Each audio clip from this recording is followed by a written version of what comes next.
Radhe Radhe my YouTube family, good morning. Welcome back to my channel struggle life. Day second है मेरा 100 days challenge में and मैं हर रोज़ एक नई हैबिट अपने अंदर इम्प्रूव करूँगी, ये मेरा टारगेट है।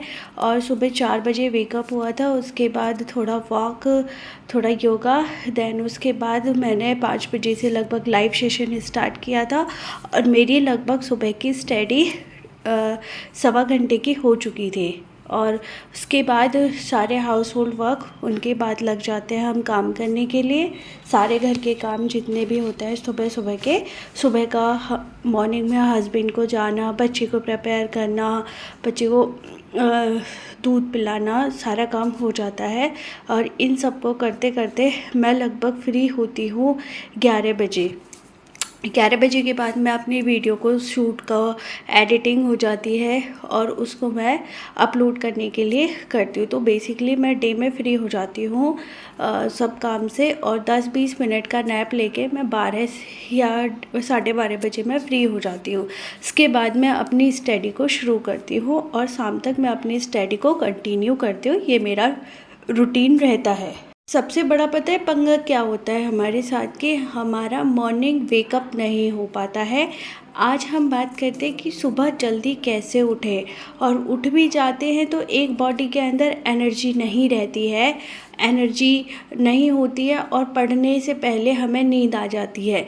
ये पहला स्टेप है कि आप वेकअप करोगे और हाथों को रबिंग करके अपनी आँखों पे लगाओगे तो आपकी आँखों के जो अंदर सेल्स हैं वो एक्टिव सेल हो जाएंगे। और सुबह सुबह जिस ड्रेस में आप सोते हो उस ड्रेस को अगर नहाते नहीं हो तो प्लीज़ उसको चेंज कीजिए, क्योंकि रात भर की आपकी सारी नेगेटिविटी आपके उस ड्रेस के अंदर होती है। अगर आप चेंज करते हो, अपने हेयर्स को कॉम्ब करते हो, सेकेंड टिप ये है कि आपकी नींद ज़रूर चली जाएगी। और थर्ड है कि आपको अपनी लिस्ट बनानी है कि मुझे मॉर्निंग में एक टाइमर स्टॉपवॉच लगाइए कि मुझे 25 मिनट पढ़ना, 25 मिनट में मुझे इतना करना है, फिर उसके बाद मुझे 5 मिनट का गैप लगना है। अगर मेरी मॉर्निंग लाइव स्टडी देखते होगे तो मैं स्टार्टिंग में रबिंग कराती हूँ, आपको पानी पिलवाती हूँ, पानी पीते हैं, 25 मिनट पढ़ने के बाद हम 5 मिनट का गैप भी लेते हैं। इस तरीके से मैं अपने मॉर्निंग सेशन में आपको भी एक्टिव रखने की कोशिश करती हूँ और जीएस को मैं पढ़ पढ़ के बोल के याद करती हूँ ताकि आप भी समझ में आए और आप भी मॉर्निंग में जो याद करने की चीज़ें आप बहुत जल्दी से कर पाओ। ये मेरा मॉर्निंग का है और आप कोशिश करो ना, तो ऐसा नहीं है कि आप रात को 2 बजे सो रहे हो और सुबह 4 बजे उठ रहे हो, तो पॉसिबल नहीं है। लगभग आपकी 5 घंटे का नैप, एक प्रॉपर नैप होना चाहिए। उसके बाद आप अगर सुबह उठते हो तो एक फ्रेशनेस के साथ उठोगे और आपकी स्टडी ना सच में बहुत ज़्यादा अच्छी होगी। ट्रस्ट मी गाइस, अगर एक बार आप करके देखोगे तो सच में कर लोगे। हारना नहीं है, आपको डेली एक नई हैबिट अपने अंदर क्रिएट करनी है। जब आप अपने अंदर एक नई हैबिट क्रिएट करोगे, अपने आप को इम्प्रूवमेंट का सफ़र कीजिए, अपने आप को बदलने की कोशिश कीजिए। जो आपके अंदर नेगेटिव पॉइंट्स हैं आप उन्हें नोट डाउन कीजिए और आप अपने नेगेटिव पॉइंट्स को डे बाय डे चेंज कीजिए। लाइफ को अपनी को ना एक टर्न कर दीजिए 30-60 डिग्री कि मुझे अपनी लाइफ बदलनी है, मुझे एक परफेक्ट इंसान बनना है। जिस सपने को आप देख रहे हो, जिस ख्वाब को आप पूरा करना चाहते हो, उसे जी के देखिए। कल को आपकी जॉब भी लग जाती है तो आपको सुबह जल्दी उठना पड़ेगा।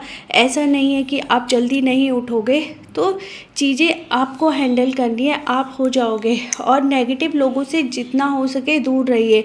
नेगेटिव लोग सिर्फ वही होते हैं जो कुछ तो करते नहीं है अपनी ज़िंदगी में और बेफालतू का ज्ञान पेलते रहते हैं कि तेरे से नहीं होगा, तेरे से नहीं होगा। जब मुझसे नहीं होगा तो फिर मेरे काम किससे होगा। ये आपको अपने ऊपर ध्यान रखना होगा और अपने आप को एक पॉजिटिव वाइब्स रखनी होगी कि मैं हर काम के लिए काबिल हूँ।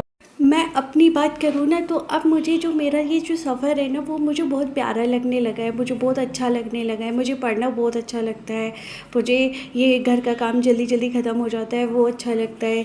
चीज़ें ना मैनेज हो जाती है तो बहुत अच्छा लगता है। बच्चा भी बहुत ज़्यादा सपोर्ट करने लग गया है। मैं पढ़ती हूँ तो अब मुझे वो बहुत सपोर्ट करती है। ज़्यादातर अपनी दादी के पास रहती है। अगर वक्त मिलने लगता है ना तो ऐसा लगता है कि अब मंजिल मेरी आसान है कि मुझे मिल जाएगी। अब मुझे ये नहीं पता कि मेरी मंजिल में कितना वक्त लगेगा। आप देख रहे हो कि सामने मैं पढ़ रही हूँ, वो अपने आप मेरे पास आती है और मम्मा दूधू चाहिए और अपने आप वो दूध पीने लगती है। अब वो मुझे इतना डिस्टर्ब नहीं करती है। मतलब मेरा बच्चा भी इस टाइम अपनी मम्मा का पूरा साथ दे रहा है।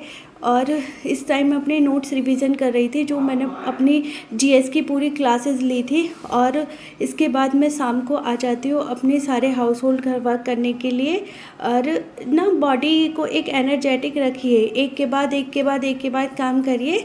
ऐसा नहीं है थकान नहीं होती है, स्टार्टिंग में आपको होगी, थोड़ा बॉडी में चेंज आएंगे, थोड़ा बीमार हो गए, थोड़ा बॉडी में लो लो लो सा फील होगा। अपनी दिनचर्या में आप योगा को ज़रूर जोड़िए। अगर आप सुबह नहीं कर पा रहे हो तो 10 मिनट आप शाम को ज़रूर दीजिए। स्टार्टिंग में ऐसा लगता है वीकनेस है, लेकिन trust me guys, trust me, आपको बॉडी में इतनी एनर्जेटिक हो जाएगी। मेडिटेशन को आप जोड़िए। धीरे धीरे मुझे ये 100 डेज़ में मुझे अपने आप को टोटली चेंज कर देना है। आप मेरी आज की वीडियोस देखना और 100 डेज़ बाद की देखना, आपको सच में चेंज मिलेगा। अगर ये चेंज आपको अपनी लाइफ में चलाना है तो आप धीरे धीरे अपने स्टेप्स को बढ़ाइए। और लास्ट में मैं बताऊंगी आपको कि मैंने आज की अपनी एक कौन सी नई हैबिट को जोड़ा है। डेली बाय डे मैं आपसे शेयर करती रहूँगी। और जो मेरी ओवरऑल स्टडी हुई थी, डे में 4.5 घंटे की हो गई थी। सुबह मैंने 1 घंटे की ले ली थी, 1.25 घंटे की, तो मेरी 5.75 घंटे की नींद हो गई थी, पढ़ाई हो गई थी। और मैं अपनी आज एक नई हैबिट है कि रात को सोते टाइम मैं बुक ज़रूर पढ़ूँगी। और ये मैंने अपनी एक डे सेकेंड की नई हैबिट को जोड़ा है। और ये मेरे पास एक बुक है, the power of subconscious mind. मैंने इसको पढ़ा, रीड किया, 2 पेज ही पढ़ पाई। चीज़ें बहुत ज़्यादा ऐसे लगने लगी कि मैं मतलब क्या अपनी लाइफ में करने वाली हूँ, क्या नहीं करने वाली हूँ। जो चाहते हो वो हो जाएगा आपके सबकॉन्शियस माइंड से। वीडियो अच्छी लगी है तो please like share and subscribe my channel.